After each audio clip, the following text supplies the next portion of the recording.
Xin chào cả nhà nha. Hôm nay thì Mai lại đi hái thảo dược rồi. Đây anh chị em ơi. Đây là cái cây mọng vũ bò. Đây là cái loại to nhé anh chị em nhé.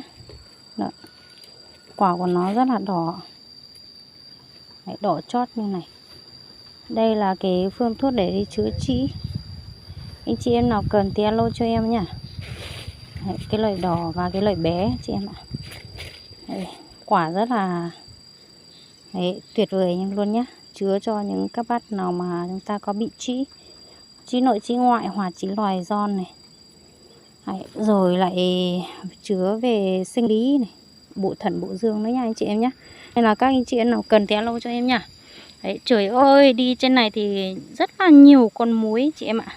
Đấy, các anh chị nhìn vào cái chân của em đi, bay tung tăng khắp nơi và nó muốn đậu về cái khuôn mặt của mình thôi, thế nên thật sự rất là khó chịu luôn ấy.